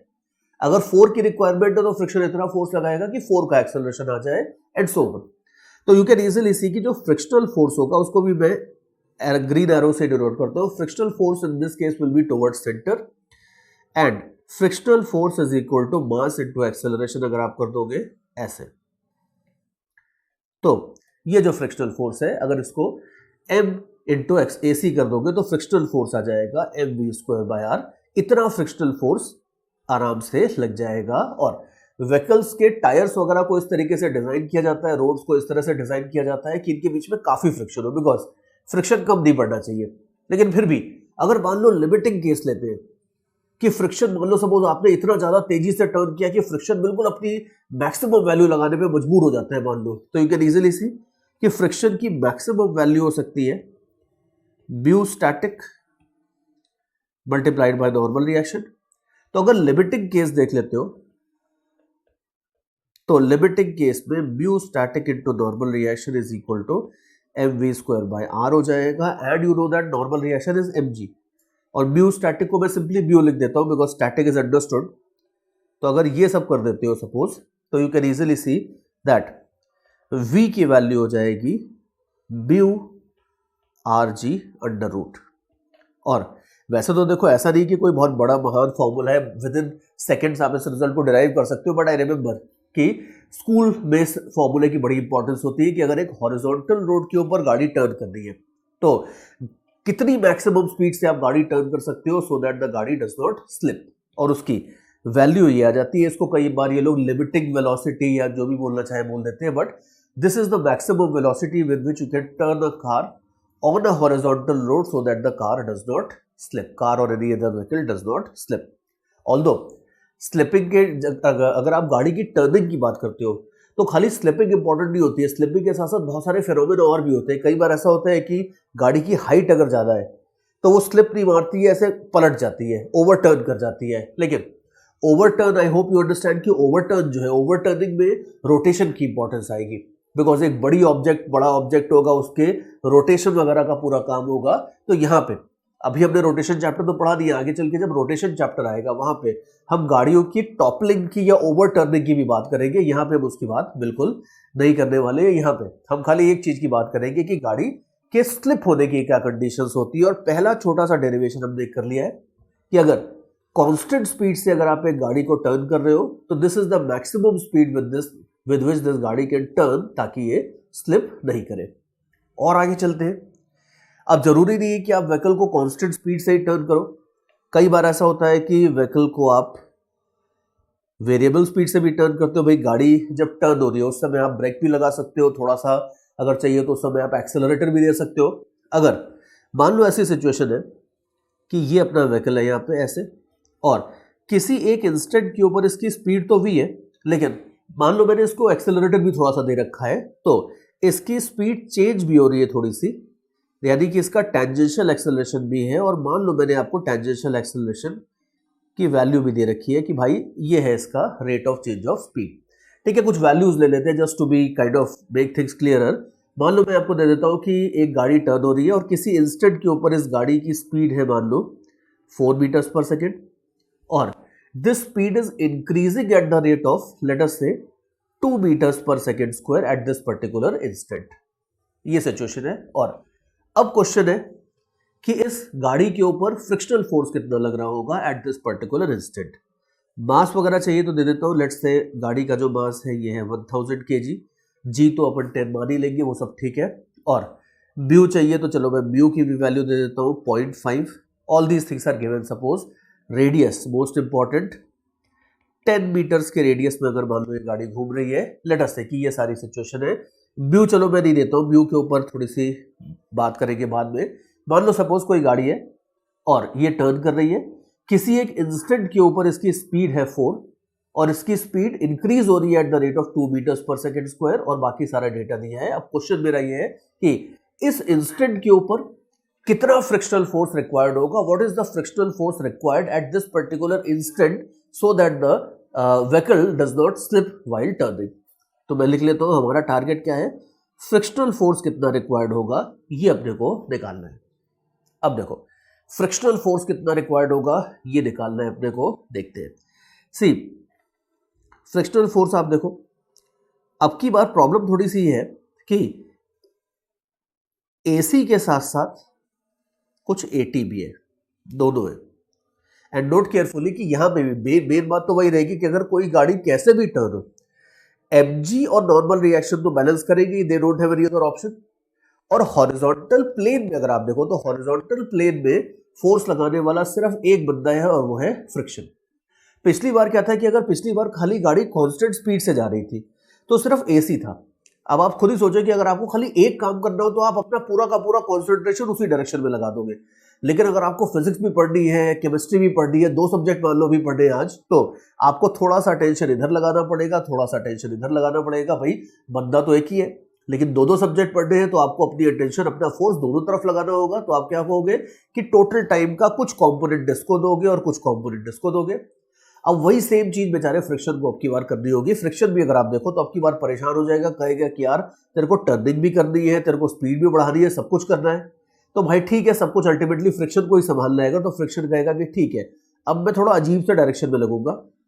सी फ्रिक्शन जिस डायरेक्शन में नीड होगी, जिस डायरेक्शन में नेट एक्सेलरेशन होगा, उसी डायरेक्शन में फ्रिक्शन होगा।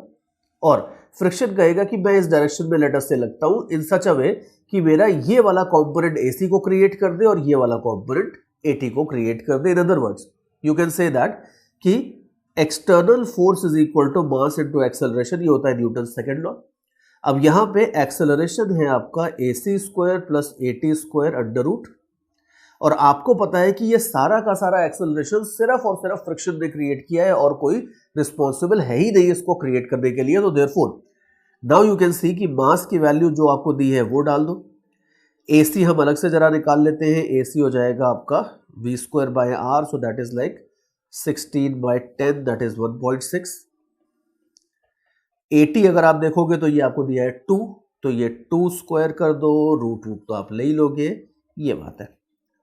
तो you can easily see that all the numerical values आ रही है। बस इसको थोड़ा सा कैलकुलेट करके देख लो, ये जो भी रिजल्ट आएगा, इतना फ्रिक्शनल फोर्स फ्रिक्शन को लगाना पड़ेगा, तब जाके ये व्हीकल बिना स्लिपिंग के आराम से मजे से टर्न होगा। लेकिन फ्रिक्शन भी कहेगा पलट के कि भाई मेरी लिमिटेशन होती है, मैं कोई टेंशन या नॉर्मल रिएक्शन नहीं होगी, कितना भी वैल्यू बढ़ा लूंगा। और आप आइडियल केस बोल लो क्योंकि आइडियल थ्रेड है तो उसमें कितना भी टेंशन लग जाएगा। It's not going to be like that. Friction कहेगा कि भाई मेरी एक अपर लिमिट होती है, म्यू इनटू नॉर्मल रिएक्शन, तो उसका ध्यान रख के आप कैलकुलेशंस करना। तो अगर मान लो सपोज इसी क्वेश्चन में मैं आपको थोड़ा सा क्वेश्चन चेंज करके देता हूं, मैं आपको मान लो ये बोल देता कि सिचुएशन सारी यही है और ये जो गाड़ी है ये इस पर्टिकुलर इंस्टेंट के ऊपर जस्ट स्लिप करना शुरू कर रही है। मान लो ये आपको दिया है कि इस पर्टिकुलर पॉइंट के ऊपर स्लिपिंग जस्ट स्टार्ट हो रही है। अब बताओ कि म्यू कितना होगा, गाड़ी और रोड के बीच का म्यू कितना होगा, ये निकाल के बताओ। इसीलिए मैंने शुरू में आपको म्यू दिया नहीं था, म्यू मैंने हटा लिया था। तो क्वेश्चन ये है that if the car is on the verge of slipping at this particular instant, then what is the value of mu between road and the tyres. तो यू कैन इजीली सी कुछ भी नहीं करना है, ये तो आपको पता ही है कि भाई फ्रिक्शन तो इतना ही है, और अगर ये स्लिपिंग की वर्ज के ऊपर है तो इसका मतलब है कि ये फ्रिक्शन अपनी लिमिटिंग वैल्यू को रीच कर गया है। यही फ्रिक्शन आपका म्यू इंटू एन के बराबर पहुंच गया है, और एन आपका और कुछ भी नहीं है, mg है। बिकॉज वर्टिकल डायरेक्शन में फोर्स बैलेंस तो आपको सिर्फ देगा normal reaction equal to mg, nothing else. तो यू कैन इजीली सी कि जो फ्रिक्शनल फोर्स है उसकी जगह आप म्यू mg डाल दो। मैं इधर ही कर देता हूं, यहाँ पे इसको हटा देता हूं। लिमिटिंग केस में ये कर देता हूं, m और m भी कैंसिल हो जाएगा।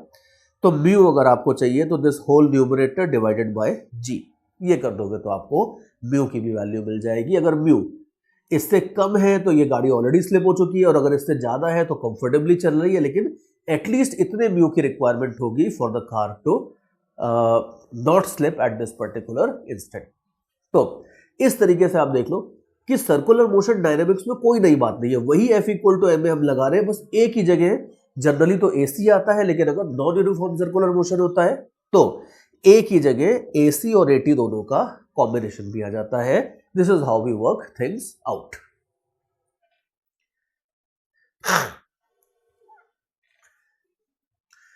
चलो इसी डिस्कशन को थोड़ा सा और आगे बढ़ाते हैं। देखो यहां तक तो हमने क्या किया कि गाड़ी को स्लिप करने से बचाने के लिए, अभी हमारा सारा फोकस इस चीज के ऊपर था कि गाड़ी को स्लिप करने से बचाने के लिए हम म्यू को बढ़ा देंगे, रोड्स ऐसी बनाएंगे, टायर्स ऐसे बनाएंगे कि फ्रिक्शन ज्यादा हो। फ्रिक्शन ज्यादा होगा तो स्लिपिंग की टेंडेंसी कम हो जाएगी। लेकिन engineers always think out of the box. उन्होंने कहा कि ठीक है म्यू और ये सब तो बढ़ा के हमारा काम हो जाएगा। उन्होंने एक और बड़ा ब्रिलियंट आइडिया निकाला। उन्होंने कहा कि यार ये किसने कहा है कि आप रोड को हॉरिजॉन्टल बनाओ। उन्होंने कहा कि जहां पे टर्निंग होती है, वैसे आप रोड हॉरिजॉन्टल बनाओ, नो डाउट अबाउट दैट, आराम से ऐसे जाएगी रोड, लेकिन जहां पे टर्निंग होती है उन्होंने कहा कि वहां पे अगर आप रोड को थोड़ा सा बेंड कर दो। सी बेंडिंग का मतलब है कि थोड़ा सा टेढ़ा कर दो इस तरीके से, तो आपका काम थोड़ा सा और बेटर हो जाएगा। देखो मेरा मतलब ये है कि रोड वैसे तो सीधे आ रही है, टर्निंग के टाइम पे रोड को बाहर के साइड से थोड़ा सा उठा दो, अंदर के साइड से थोड़ा सा नीचे कर दो। तो ये करने से उन्होंने देखा कि और काफी बेटर सिचुएशन क्रिएट हो जाती है। और ये जो चीज होती है, रोड को थोड़ा सा टर्निंग पे जो टेढ़ा किया जाता है, इसको ये लोग बैंकिंग ऑफ रोड्स बोलते हैं। और आई विल शो यू कि ये बैंकिंग ऑफ रोड से आपका क्या फायदा होता है, ये भी हम देखने वाले। इनफैक्ट अगर कभी किसी ने बाइसाइकिल रेस वगैरह देखी है, मोटरसाइकिल की रेसेस होती है, शायद कार की रेस में भी बैंकिंग करते होंगे, I am not too sure about that, but I remember bicycles की रेसिंग मैंने एक बार देखी थी टीवी पे, उसमें बढ़िया अच्छी वाली बैंकिंग कर रखी थी उन्होंने। ना बैंकिंग क्या होती है वो तो हमें पता है, अब इसका फायदा क्या होता है वो जरा एक बार थोड़ा सा देखते हैं। सी जैसे मान लो सपोज ये रेड लाइन जो मैंने बनाई है ये हॉरिजॉन्टल है, और जो रोड जा रही है उसका हम क्रॉस सेक्शनल व्यू टाइप का देखते हैं। ये जो चीज मैंने बनाई है ये रोड है। ध्यान से देखो कि जो रोड मैंने बनाई है ये ऐसी है कि ये इनटू द स्क्रीन जा रही है। एक तो ये होता है कि रोड ऐसी है और इसके ऊपर गाड़ी ऐसे चढ़ रही है, ये सिचुएशन नहीं है, ये बिल्कुल नहीं बनाया मैंने। गाड़ी इसके ऊपर ऐसे नहीं जा रही है, गाड़ी स्क्रीन के बाहर से आती है और स्क्रीन को चीरते हुए स्क्रीन के अंदर निकल जाती है, इस तरीके से ऐसे रोड जा रही है। मतलब एक तरह से अगर आप रोड को पूरा सर्कल बनाओगे तो आधा सर्कल स्क्रीन के बाहर होगा और आधा सर्कल स्क्रीन के पीछे होगा, ये सिचुएशन है। और ठीक है, तो ये वाली सिचुएशन है नहीं, इसको मैं हटा देता हूं। और गाड़ी का पूरा स्ट्रक्चर मैं नहीं बनाऊंगा, जस्ट गाड़ी को मैं एक पॉइंट से डिनोट कर देता हूं सपोज। और ये जो मैंने डिस्टेंस दिया है यहाँ का, ये आपका रेडियस ऑफ कर्वेचर है। ये मान लो सपोज जो भी रोड अपन ने बनाई है उस रोड का कहीं ना कहीं सेंटर होगा, तो ये सेंटर है आपका रोड का कहीं ना कहीं, ये रेडियस या रेडियस ऑफ कर्वेचर है। अब अपन ये देखेंगे कि रोड को टेढ़ा करने से क्या फायदा मिलने वाला है। सबसे पहले तो थोड़ा सा ये देखते हैं। सी मान लो सपोज रोड को मैंने हॉरिजॉन्टल से एक एंगल थीटा के ऊपर बैंक कर दिया है। अब देखो फायदा इसका ये होगा कि वैसे तो हमें पता है कि mg और नॉर्मल रिएक्शन एक दूसरे को बैलेंस करते थे। अगर एक हॉरिजॉन्टल रोड है तो mg तो वर्टिकली लगेगा, नॉर्मल रिएक्शन भी वर्टिकल लगेगा, ये दोनों एक दूसरे को बैलेंस कर लेंगे। अगर मैं रोड को थोड़ा सा टेढ़ा कर देता हूँ, लुक वेरी वेरी केयरफुली, अगर रोड को थोड़ा सा टेढ़ा कर देता हूँ तो यू कैन इजीली सी कि जो नॉर्मल रिएक्शन है ये भी टेढ़ा हो जाएगा। यू विल से कि ठीक है सर हो गया टेढ़ा, हमें क्या फायदा इससे। आप ध्यान से देखो, फायदा ही फायदा है, जबरदस्त फायदा है, बिकॉज नॉर्मल रिएक्शन अगर थोड़ा सा टेढ़ा हो जाएगा तो अब आप देखो कि अब नॉर्मल रिएक्शन का खाली एक कंपोनेंट होगा जो mg को बैलेंस करेगा, n cos थीटा तो mg को बैलेंस करेगा, लेकिन n sin थीटा आपके फायदे के लिए लग जाएगा। n sin थीटा क्या करेगा, you can see that n sin theta is acting toward centre. ये रेडियस है और रेडियस के अलॉन्ग या सेंटर के अलॉन्ग जो फोर्स लग रहा है ये है n sin थीटा, और ये n sin theta ultimately centripetal acceleration को क्रिएट करेगा। अगर मान लो सपोज आपने रोड को टेढ़ा कर दिया है, मैं तो ये कहता हूं कि फ्रिक्शन ही नहीं, मैं फ्रिक्शन हटा देता हूं पूरी तरीके से। अगर मान लो सीधी रोड है हॉरिजॉन्टल, उसमें अगर आप फ्रिक्शन हटा दोगे तो दुनिया की कोई भी गाड़ी को टर्न करना पॉसिबल ही नहीं रह जाएगा। लेकिन यहाँ पे फ्रिक्शन की भी जरूरत नहीं है, आप ये जो रोड है इसको फ्रिक्शनलेस मान लो। फ्रिक्शनलेस रोड के ऊपर भी अगर आपने बैंकिंग कर रखी है तो आप देख लो कि ये n sin थीटा अगर सेंट्रीपिटल एक्सेलरेशन को क्रिएट कर देता है तो फ्रिक्शन की कोई रिक्वायरमेंट ही नहीं है, आपका काम हो जाएगा। बस आपको यह करना है कि इक्वेशंस लिख लेनी है, n cos theta equal to mg और n sin theta is equal to mv square by r। अगर ये कर दो आप तो आपको फ्रिक्शन की रिक्वायरमेंट ही नहीं है, बिना फ्रिक्शन के फ्री में बैंकिंग हो गई है, फ्री में गाड़ियां आपकी वजह से टर्न करने वाली है। और अगर इन दोनों इक्वेशंस को आप कर दो डिवाइड तो you will have tan theta equal to v square by r g. ये आपके पास इक्वेशन आ जाएगी। इन अदर वर्ड्स अगर मान लो सपोज आपको थीटा निकालना है एज एन इंजीनियर, आपको पता है कि यार ये जो रेस कोर्स है, ये जो ट्रैक है, इसके ऊपर गाड़ियां ना लेट अस से 100 किलोमीटर पर आवर की स्पीड से चलेगी, तो ये 100 मीटर्स पर सेकेंड कर लो, चलो दैट्स प्रीटी बिग वेलोसिटी। लेकिन अगर 100 मीटर्स पर सेकेंड की स्पीड से गाड़ियां चलेगी तो आप देख लो v की जगह 100 डालो, radius of curvature let's say पूरे ट्रैक का ये भी 100 मीटर्स कर देता हूं और g की वैल्यू 10 कर देता हूं। तो यू कैन इजीली सी कि ये सारे के सारे कैलकुलेशन करके आपको इस केस में मिल जाता है tan थीटा इक्वल टू 10। अब ये तो बहुत ज़्यादा बड़ी वैल्यू आ गई है, प्रैक्टिकली इतनी बड़ी वैल्यू नहीं होती है, which is okay also because practically friction भी होता है, तो थोड़ा फ्रिक्शन आपको सपोर्ट कर देता है, थोड़ा सा ये नॉर्मल रिएक्शन का हॉरिजॉन्टल कंपोनेंट। लेकिन अगर थ्योरेटिकली स्पीकिंग अगर आप देखो तो आपको फ्रिक्शन की कोई जरूरत नहीं है। अगर आप इस रोड को theta equal to tan inverse 10 which will be a very big value, लेकिन अगर आप इतनी बड़ी वैल्यू पे बैंक कर देते हो तो आपको फ्रिक्शन की कोई जरूरत नहीं है, बिना फ्रिक्शन के गाड़ी आराम से घूमती रहेगी, ये बात है। और फ्रिक्शन के ऊपर एक लिमिट होती है कि फ्रिक्शन की मैक्सिमम वैल्यू μn तक जा सकती है, लेकिन आप सोच के देखो कि अगर मतलब रोड के टूटने या टायर्स के फटने वगैरह का कोई चक्कर नहीं हो तो नॉर्मल रिएक्शन किसी भी लिमिट तक जा सकता है। एक आइडियल सरफेस के ऊपर अगर आप एक पार्टिकल रखते हो तो कितने भी वेट का पार्टिकल रखो, नॉर्मल रिएक्शन उसको बैलेंस कर लेता है। और नॉर्मल रिएक्शन की अगर आप रियल लाइफ में भी वैल्यूज देखोगे तो रियल लाइफ में भी नॉर्मल रिएक्शन की बहुत अच्छी लिमिट है। मतलब ऐसा जनरली नहीं होता है कि आपने एक भारी सी गाड़ी रखी ग्राउंड के ऊपर और वो जो रोड है वो रोड ही टूट गई, आप रोड को ज्यादा मजबूत बना सकते हो, लेकिन फ्रिक्शन कोएफिशिएंट को आप एक लिमिट से ज्यादा बढ़ा नहीं सकते हो। तो वो सेम चीज यहाँ पे यू कैन सी कि normal reaction can have a really big value.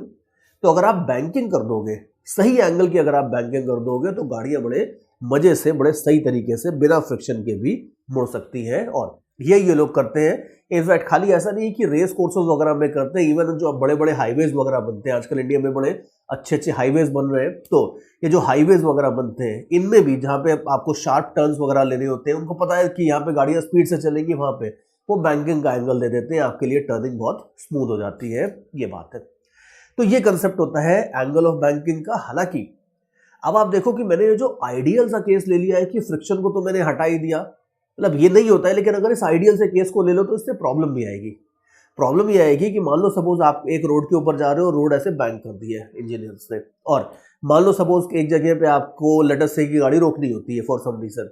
अब आप देख लो कि यहाँ गाड़ी रोक नहीं सकते बिकॉज अगर फ्रिक्शन है नहीं, और यहाँ पे आपने गाड़ी रोक दी, तो रोकने के बाद अब आप देखो कि mg sin थीटा आपको इधर ले जाएगा, और इस mg sin थीटा को बैलेंस करने वाला कोई फोर्स नहीं है। जब तक ये गाड़ी चल रही थी तब तक आप कह सकते हो कि अगर सूडो फोर्स के टर्म्स में सोचो तो सूडो फोर्स वगैरह आपके बैलेंस कर रहे थे अंदर वाले फोर्स को, लेकिन अगर आपने एक बार गाड़ी रोक दी तो गाड़ी रोकने के बाद गाड़ी मजे से इस तरीके से यहाँ नीचे स्लाइड कर जाएगी, which obviously does not happen actually because there is frictional force. तो फ्रिक्शनल फोर्स आपको बचा लेता है रियल लाइफ केस में। लेकिन यहाँ पे सिचुएशन ये है कि अगर tan थीटा इक्वल टू 10, मतलब इस पर्टिकुलर केस में अगर आप मान लो इस वाली स्पीड से गाड़ी चला रहे हो, एग्जैक्टली स्पीड से गाड़ी चला रहे हो, तब तो गाड़ी सर्कुलर मोशन करेगी।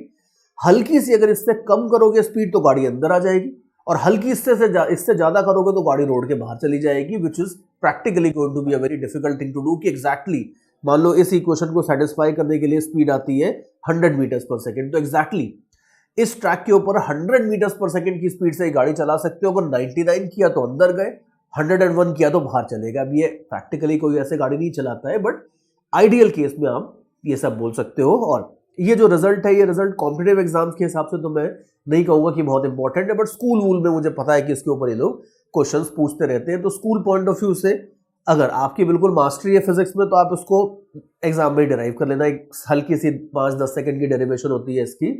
अदरवाइज थोड़ा सा और स्पीड बनाना चाहते हो तो आप इसको स्कूल पॉइंट ऑफ व्यू से याद करके जा सकते हो कि ये थीटा जो है ये tan inverse v square by rg होता है, and this angle theta is known as angle of banking.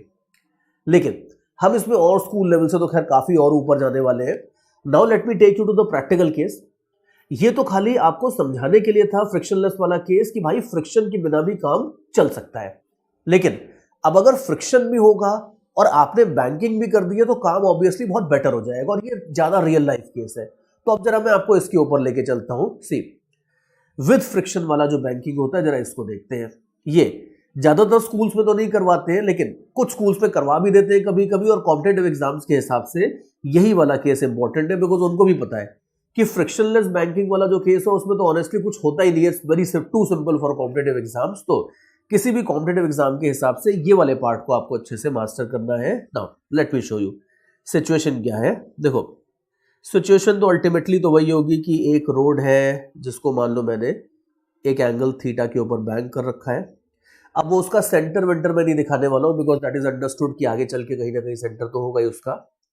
तो ये मान लो, चलो इधर दिखाई देता हूं, ये सेंटर है, मान लो ये रेडियस ऑफ कर्वेचर है, और ये है अपनी गाड़ी। अपनी गाड़ी रोड के ऊपर जा रही है विद अ स्पीड v, और मान लेते हैं कि कांस्टेंट स्पीड से जा रही है। और जरा एफबीडी बना के देखते हैं तो यू विल सी कि एक तो नॉर्मल रिएक्शन लगेगा ही, एक mg लगेगा, इन दोनों को तो ड्रॉ कर ही लेते हैं।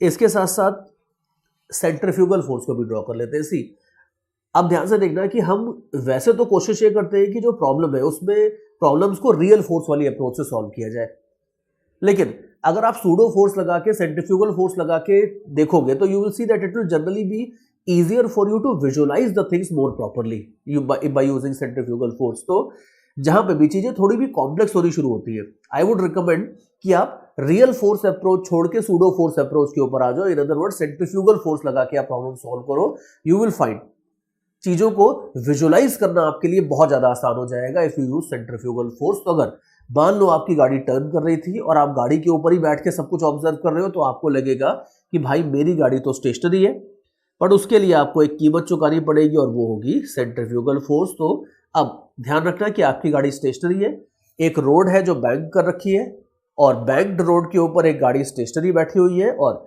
ये स्टेशनरी गाड़ी जो है इसके ऊपर एक mv²/r नाम का एक सूडो फोर्स लग रहा है, mg और नॉर्मल रिएक्शन लग रहे हैं। ये तीन फोर्सेस तो आपके लगे रहे हैं।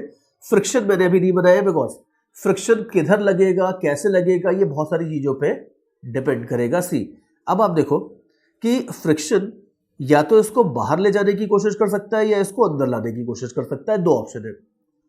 फ्रिक्शन का डायरेक्शन इसके ऊपर डिपेंड करेगा कि ये फोर्सेस किधर है। जैसे अगर मान लो सपोज आप गाड़ी को बहुत तगड़ी स्पीड से लेके जा रहे थे, इन अदर वर्ड्स इतनी ज्यादा स्पीड थी कि mv²/r का ये वाला कंपोनेंट मान लो सपोज mg के ये वाले कंपोनेंट से ग्रेटर था मान लो, तो इस गाड़ी की टेंडेंसी अगर आप देखो, अगर फ्रिक्शन नहीं लगेगा तो इस गाड़ी की टेंडेंसी ऊपर जाने की होगी, बाहर के डायरेक्शन में स्लिप होने की होगी।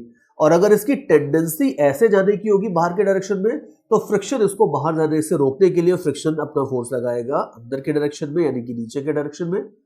इसी की बजाय अगर आपने गाड़ी को लेटेस्ट से स्टेशनरी कर दिया था, रुकी हुई थी गाड़ी या बहुत कम स्पीड थी, मान लो स्टेशनरी कर देते, चलो अगर ये था ही नहीं, अगर मान लो तो mg sin थीटा इसको नीचे फिसलाने की कोशिश कर रहा था, तो फ्रिक्शन इसको रोकने के लिए अपना फोर्स ऊपर लगा देगा। ये दो केसेस बनेंगे। इसी फ्रिक्शन में हमेशा मजेदार बात ये होती है कि केसेस बनते हैं, तो ये दो केसेस बनेंगे। तो मान लो सपोज मैं फर्स्ट केस आपको सबसे पहले लेके दिखाता हूं। फर्स्ट केस लेते हैं, मान लो सपोज कि V इज डोमिनेंट, मतलब कि ये वाला जो टर्म है ये डोमिनेट कर रहा है, अगर मान लो सपोज। अब इस केस में हमें पता है कि फ्रिक्शन नीचे के डायरेक्शन में लगने वाला है, तो मैं जरा सारे फोर्सेस रिजॉल्व कर लेता हूं, अलग कलर से रिजॉल्व फोर्सेस ड्रॉ करते हैं। यू विल सी कि mv²/r cos थीटा ऐसे लगेगा, mg sin थीटा इस तरीके से लगेगा, और फ्रिक्शन भी आपका लगेगा इस डायरेक्शन में। और यू कैन सी कि हम जो केस ले रहे हैं हमारा वो केस है कि अगर mv²/r cos theta mg sin theta से ग्रेटर है, उस केस में क्या होगा ये अपन देख रहे हैं। या थोड़ा सा इसको अगर सॉल्व कर लो तो if v² is greater than rg tan theta, in other words v अगर √rg tan थीटा से ग्रेटर है, उस केस में आप ये बोल सकते हो कि फ्रिक्शन नीचे लगेगा। और उस केस में क्या होगा इसको हम सबसे पहले स्टडी करके देखने वाले हैं। और अब देखो, फ्रिक्शन हमने नीचे के डायरेक्शन में लगा ही दिया है, और इसके बाद फोर्सेस को, वैसे तो देखो हम जनरली क्या करते थे सर्कुलर मोशन में कि फोर्सेस को हम रिजॉल्व करते थे रेडियस के पैरेलल और रेडियस के परपेंडिकुलर। तो उस रूल के हिसाब से अगर आप देखो तो हमें सारे फोर्सेस को ये आर के अलोंग और आर के परपेंडिकुलर रिजॉल्व करना चाहिए। तो जो दो ग्रीन लाइंस हैं, इन ग्रीन लाइंस के अलावा हमें वैसे फोर्सेस को रिजॉल्व करना चाहिए। लेकिन इस प्रॉब्लम में आप चाहो तो ऐसे कर लो, इसमें भी कोई प्रॉब्लम नहीं है, this will give you everything correctly, इसमें कोई प्रॉब्लम नहीं है। लेकिन इस पर्टिकुलर सिचुएशन में अगर ऑलरेडी हमने थोड़े फोर्सेस ऐसे ऐसे रिजॉल्व कर ही लिए, तो चलो यही कर लेते हैं, फोर्सेस को अपन ऐसे ऐसे ही रिजॉल्व कर लेते हैं। इससे भी अभी देखना, इससे भी आपका काम आराम से हो जाएगा, कोई ज्यादा फर्क नहीं पड़ेगा। So let's do that.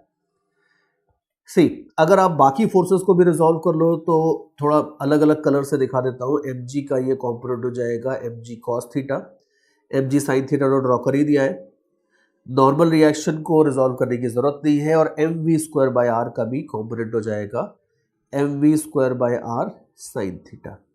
ये सारे के सारे फोर्सेस हो जाएंगे। जो फोर्सेस पुराने वाले थे उनको मैं थोड़ा क्रॉस आउट कर देता हूँ ताकि कोई फोर्स दो दो बार काउंट नहीं हो जाए।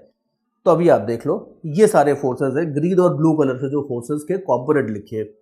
अब हमें इनको बैलेंस आउट करना है। ध्यान से देखो कि जैसे ही आपने mv²/r लगाया था, वैसे ही एक तरह से आप ये बोल सकते हो ये लगाते ही कि गाड़ी स्टेशनरी हो गई थी, तो अब हमें कोई एसी वैसी नहीं लेना है, अब ये सारे के सारे फोर्सेस बिल्कुल बढ़िया आराम से बैलेंस होंगे। तो जरा बैलेंस आउट कर देते हैं। नॉर्मल रिएक्शन को मुझे नहीं काटना चाहिए था, normal reaction is very well there. तो नॉर्मल रिएक्शन की वैल्यू हो जाएगी mg cos theta plus mv square by R sine theta. ठीक है, ये तो नॉर्मल रिएक्शन हो जाएगा। मतलब नॉर्मल रिएक्शन mg के कॉस कंपोनेंट को भी बैलेंस करेगा और आपके सूडो फोर्स के भी एक कंपोनेंट को बैलेंस करेगा। ये दोनों मिल के नॉर्मल रिएक्शन को बड़ा बनाने वाले हैं, दैट इज वन थिंग। और दूसरा, अगर आप ये ग्रीन वाले डायरेक्शन में फोर्सेस को बैलेंस कर दोगे तो you will have mg sine theta plus friction balance करेगा mv square by R cos theta को। ये हो जाती है आपकी सेकेंड इक्वेशन। ठीक है, दो इक्वेशंस अपने सामने हैं और अब इन दोनों इक्वेशंस का यूज करके हमें जो चाहिए निकाल सकते हैं। जैसे अगर मान लो सपोज हमें ये निकालना है कि गाड़ी स्लिपिंग की वर्ज पे है, मान लो यहां पे भी हमें वही निकालना है that with what maximum speed can the car go so that it does not slip. तो यू कैन सी कि अगर लिमिटिंग केस आप ले लेते हो किसी भी तरह का, तो लिमिटिंग केस लेने का फायदा ये है कि अब फ्रिक्शन की वैल्यू आप म्यू इनटू एन डाल सकते हो। तो ये सारा कैलकुलेशंस करके देखते हैं। सी लिमिटिंग केस में अगर आप देखते हो तो क्या होगा, let's create some space here and write those equations. See एक काम करते हैं, सबसे पहले तो जो सेकंड वाली इक्वेशन थी इसको थोड़ा सा रीअरेंज कर लेते हैं, या चलो नहीं रीअरेंज करते हैं। mg sine theta plus f, और f की जगह अभी अपन म्यू एन डालने वाले हैं।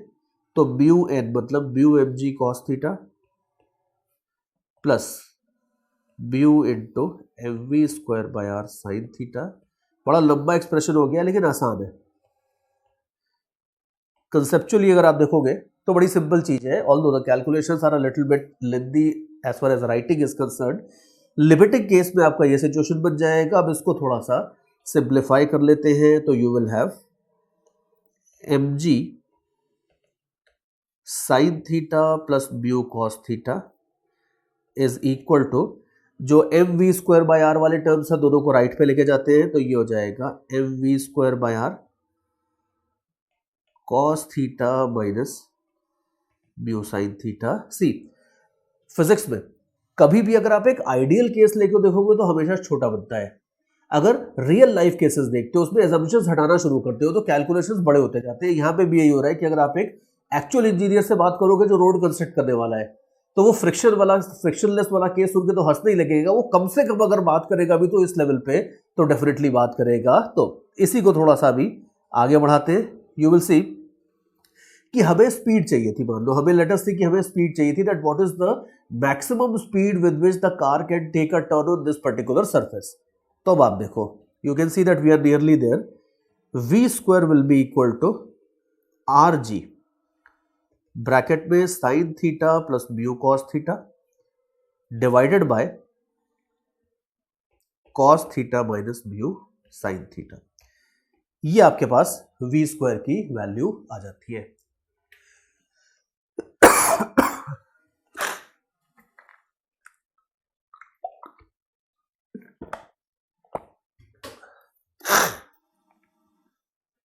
ठीक है, ये आपके पास v स्क्वायर की वैल्यू आ जाती है। बस रूट ले लो दोनों साइड पे और कुछ भी नहीं है। तो रूट ले लोगे तो आपके पास v आ जाएगा। Remember that this is the maximum speed, because speed ज्यादा होगी तो इसकी टेंडेंसी बाहर जाने की होगी, फ्रिक्शन अंदर के साइड में लगेगा। तो maximum speed with which the car can take a turn on a banked road considering the frictional force will be given by this. You obviously see you don't have to remember the formula, this is not a formula at all। ऐसे बड़े बड़े results आपको बिल्कुल याद करने की जरूरत नहीं है, लेकिन पता होना चाहिए कि किस तरीके से डिराइव किया गया है। रूट ले लिया है दोनों साइड में, तो ये फाइनल रिजल्ट है। इससे ज्यादा स्पीड से अगर गाड़ी टर्न करने की कोशिश करेगी तो इसकी टेंडेंसी स्लिप होने की होगी और इसकी टेंडेंसी थोड़ा आउटवर्ड डायरेक्शन में स्लिप होने की हो जाएगी। ये बात है। और एक चीज और देखो, इंटरेस्टिंग बात यह है कि इसमें डिनोमिनेटर जीरो भी हो सकता है। अगर डिनोमिनेटर जीरो हो जाता है तो this V max will tend to infinity. Denominator, इसका मतलब ये है कि अगर आप डिनोमिनेटर को जीरो कर देते हो, आप ऐसी रोड क्रिएट कर सकते हो जिसमें कोई अपर लिमिट है ही नहीं। आप लाइट की स्पीड में तो नहीं जाएंगे, फिर आपकी थ्योरी ऑफ रिलेटिविटी लगनी शुरू हो जाएगी, लेकिन आप कितनी भी स्पीड से टर्न करो कोई प्रॉब्लम नहीं है, सब कुछ अपने आप ही मैनेज हो जाएगा। तो आप ये देख लो कि एक पर्टिकुलर केस अगर आप देख लेते हो, mu equal to tan theta वाला, अगर एंगल ऑफ बैंकिंग आप इतना ज्यादा कर देते हो तो फ्रिक्शन आपको कभी भी गिरने, बाहर के साइड में तो जाने देगा ही नहीं, आपकी गाड़ी आराम से मजे से टर्न होती रहेगी, ये बात है।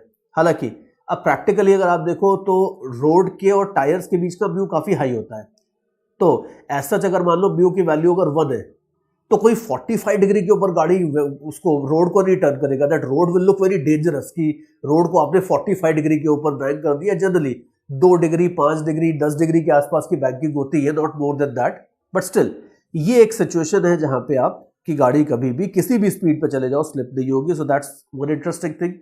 और आगे देखो, इसी का दूसरा केस ले लेते हैं कि अगर मान लो सपोज ऐसा होता कि स्पीड बहुत कम है आपकी, और अगर स्पीड कम है और ये mg साइन थीटा जो है ये mv स्क्वायर बाई आर से ज्यादा है, तो लिख देता हूं यहां पे कि अगर मान लो mg sine theta mv square by R cos theta से ज्यादा है, इन अदर वर्ड्स m और m कैंसिल कर दोगे तो rg tan थीटा, अगर v की वैल्यू rg tan थीटा से अगर कम है तो इस गाड़ी की टेंडेंसी बाहर जाना तो छोड़ो, अंदर आने की होगी। आप बहुत कम स्पीड से गाड़ी चला रहे हो तो उसकी टेंडेंसी अंदर के साइड में स्लिप होने की होगी। उस केस में अगर आप सारे के सारे कैलकुलेशन दोबारा करो, डोंट वरी, आप दोबारा करने वाले नहीं है, आपको भी करने की जरूरत नहीं है, शुरू के बस थोड़े 1-2 स्टेप्स लिख के देख लेना। दोबारा अगर आप कैलकुलेशन करो तो ये रिजल्ट बस हल्का सा चेंज हो जाता है। ऐसी होगा बस इतना ही कि फ्रिक्शन नीचे लगने की बजाय ऊपर लगेगा। दैट मीन्स फ्रिक्शन की वैल्यू हमने लिखी थी म्यू एन, ये ऐसे की बजाय अगर ऐसे हो जाती है तो खाली प्लस माइनस का फर्क पड़ेगा और कोई फर्क नहीं पड़ने वाला है। तो फ्रिक्शन अगर इस डायरेक्शन में लगने लगता है तो ये फ्रिक्शन अल्टीमेटली साइन चेंज कर लेगा, इसके सिवा और कुछ भी नहीं होगा। तो फ्रिक्शनल फोर्स जहां जहां आ रहा था वहां पे म्यू है। तो जो हमने एक्सप्रेशन निकाला था इसको दोबारा कैलकुलेट करने की जरूरत नहीं है, इसमें जहां जहां म्यू आ रहा है उसकी जगह आप साइन चेंज कर दो, म्यू की जगह माइनस म्यू रख दो, तो आपका वो वाला केस भी हो जाएगा। तो अगर आपको मान लो लेट अस से कि वे मिनिमम चाहिए कि मिनिमम कितनी स्पीड से आपको गाड़ी चलानी है ताकि आपकी गाड़ी अंदर भी नहीं स्लिप हो, तो बस उसका एक्सप्रेशन आ जाएगा sine theta minus mu cos theta upon cos theta plus mu sine theta whole under root. Root लगाने की बजाय मैं दूसरे साइड पे स्क्वायर कर देता हूं, दैट विल लुक इजियर। सो ये बात है। और इसमें आई विल एडवाइस कि आप 1-2 स्टेप्स लिख के देख लो। मैंने तो ऐसी हवा में ही बता दिया, लेकिन पेन और पेपर लेके जो हम डेरिवेशन कर रहे थे उसमें ये वाले केस में आप 1-2 स्टेप्स लिख के देख लो, यू विल इमीडिएटली रियलाइज कि जो डेरिवेशन जा रही है उसमें बस इतना हो रहा है कि म्यू की जगह माइनस म्यू आता जा रहा है और एब्सोल्युटली कुछ भी नहीं होगा। तो ये मिनिमम स्पीड है, ये मैक्सिमम स्पीड है, और अगर किसी भी ट्रैक के ऊपर आपके गाड़ी की स्पीड इस रेंज में रहेगी तो आपको कहीं भी स्लिप नहीं होने की जरूरत नहीं है, ना आप अंदर जाओगे ना बाहर जाओगे, आपकी गाड़ी बड़े मजे से चलती रहेगी। जैसे मान लो किसी पर्टिकुलर केस में मैं आर की वैल्यू, थीटा की वैल्यू, म्यू की वैल्यू सब कुछ दे देता हूं मान लो, और लेट अस से कि वी मैक्स आ जाती है 100 और वी मिन आ जाती है अगर 10, तो इसका मतलब है कि आप 10 और 100 के बीच में बिंदास गाड़ी चलाओ, कोई प्रॉब्लम नहीं, आपकी गाड़ी कहीं नहीं जाएगी। हाँ, 10 से कम करोगे तो वो अंदर स्लिप होने लगेगी, 100 से बाहर करोगे तो वो बाहर स्लिप होने लगेगी, लेकिन इस रेंज में आपको कहीं कोई दिक्कत नहीं आएगी। और इसीलिए आप देख लो कि ये जो रियल लाइफ केस है ये आपको एक रेंज देता है। जो आइडियल केस था उसमें पिछले पेज पे मैं आपको लेके चलता हूं, जो आइडियल केस था जिसमें हमने फ्रिक्शन को नेग्लेक्ट कर दिया था, उसमें हमने देखा था कि एक प्रिसाइज वैल्यू थी v की, v is equal to R G tan theta under root, ये वैल्यू एक तरीके से थी। एग्जैक्टली ये स्पीड से गाड़ी चलाओगे, बिल्कुल देख देख के, अगर ये स्पीडोमीटर देखते हुए अगर इस स्पीड से गाड़ी चलाओगे तब बचोगे, नहीं तो नीचे जाओगे, नहीं तो बाहर जाओगे। लेकिन रियल लाइफ में यू नो वेरी वेल कि ऐसा प्रिसीजन से कोई गाड़ी नहीं चला सकता। और रियल लाइफ में जो होता है वो एक रेंज होती है कि कोई आपको ये बोले कि भाई गाड़ी 10 और 100 के बीच, 100 के बीच में रखनी है हमेशा, तो वो आप आराम से कर लोगे। लेकिन कोई आपको ये बोलता है कि जो गाड़ी है ना बेटा, आप एकदम ना एग्जैक्टली 5.678 मीटर्स पर सेकेंड की स्पीड से गाड़ी चलाना, नहीं तो एक्सीडेंट हो जाएगा, तो वो चीज ऑब्वियसली पॉसिबल नहीं है। So real life always gives you ranges and that range is what you can C out here. तो ये होता है बैंकिंग का फंडा। और इसमें भी अगर आप और डिटेल में जाना चाहो तो आप और डिटेल में भी जा सकते हो। अभी हम यहाँ जाएंगे नहीं क्योंकि वो थ्योरी में नहीं आता है, लेकिन अगर आप और डिटेल में जाना चाहो तो ये भी कर सकते हो कि आप गाड़ी को टर्न कर रहे हो, फ्रिक्शन भी है, बैंकिंग भी है, और आप गाड़ी की स्पीड भी बढ़ा दो। ध्यान से देखो कि यहां पे मैंने स्पीड कांस्टेंट रखी थी, तो खाली सेंट्रीफ्यूगल फोर्स लग रहा था इस तरीके से, दैट्स इट। लेकिन अगर आप गाड़ी की स्पीड चेंज करते हो तो टेंजेंशियल एक्सेलरेशन का भी कुछ इफेक्ट आएगा, which will get even more interesting. लेकिन वो बात की बात है, कभी मूड होगा तो हम उस बारे में बात करेंगे। लेकिन I have given you a point two think. तो जो थोड़ा सा चैलेंजेस पसंद करते हैं वो लोग थोड़ा सा इस बारे में सोच सकते हैं। लेकिन अगर ये दो केसेस भी आपने देख लिए तो आपका बैंकिंग का काम बड़े अच्छे से हो जाएगा। तो चलो, ये तो हमने बैंकिंग देख ली। अब इसके और आगे चलते हैं, और बड़े अच्छे अच्छे एप्लीकेशंस होते हैं डायनामिक्स ऑफ सर्कुलर मोशन के, तो थोड़े से और एप्लीकेशंस निकाल के देखते हैं। लेट अस सी।